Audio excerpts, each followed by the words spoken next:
just be 7 o'clock in the morning, but it's never too early to start planning dinner, right? Never. So how about a delicious and healthy casserole full of flavor? Full of flavor. Ashley Semper with OSF is here to help us make the perfect Tex-Mex recipe. Yes, we are making Tex Mex Enchilada Casserole. Ooh, sounds good already. So it's basically just a deconstructed enchilada casserole. Okay. So you don't have to take the time to stuff the enchiladas, roll them up, put them in. But I made the sauce homemade. Oh. So that way we could cut back on some of the sodium, which some of those canned enchilada sauces are pretty high in sodium. So I managed to cut it in half. So, of course, I've got some great lean turkey here. I've already cooked this up, and basically I'm just going to show you how to layer it. Okay. Okay, so the first layer is going to be corn tortillas. So what I'll have you do is take 3 halves and 2 whole, and you just want to make sure that you're spreading it across so that it covers the entire bottom. 3 halves and 2 wholes. It's not supposed to be a puzzle, but 3 halves and 2 holes. Ashley, I'm like, help me. Well, let's just see. Sometimes it's the simple things, guys. We'll do that. Great. How's that look? We're going to create another layer that'll help too. So, all right. Beautiful. I'm going to pour half of this. If you could help me with that spatula. Yeah. So what I said I cooked here was lean ground turkey, onion, green pepper, black beans, and corn. So it was a cup of all the vegetables and then just a pound of the lean ground turkey. So all of it? Or no, just half of that. Spread that around. So that's going to, like I said, we're going to have 2 layers of all of this. And it smells great already. And while you're doing that, I'm going to take this layer. This is light sour cream. Okay. We're just going to put a dollop, which is about a tablespoon, across here and here.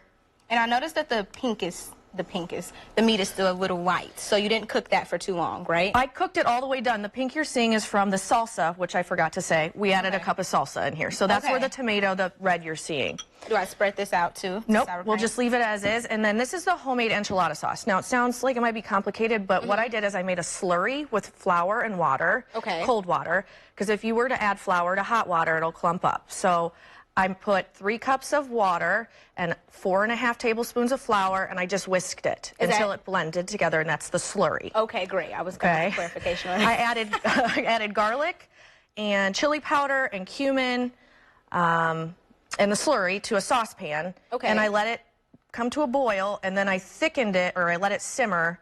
Now you can spread it around. Now, what if you don't want to go the homemade salsa route?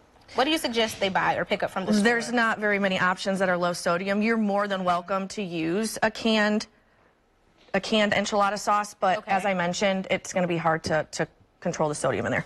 Half of that cheese is next. Oh, we love cheese, right? And that is made with 2% milk, Mexican shredded cheese. This smells delicious.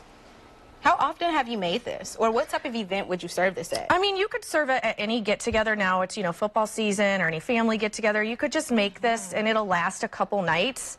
I mean, obviously, it could feed it's 12 servings, so it could feed a family of 4. So I'm going to do this next layer for you since you did so good with the corn tortillas last time. Thank you. And then we're going to do this. Steps? Yep. Nice. What would I do without you, Ashley?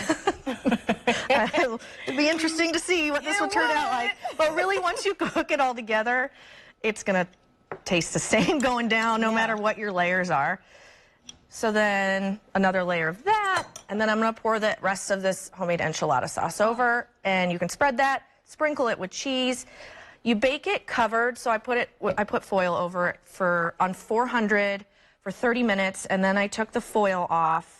And I cooked it for an additional 15 minutes so that the cheese gets nice and melty. So I'll put the cheese on, you taste it. How about that?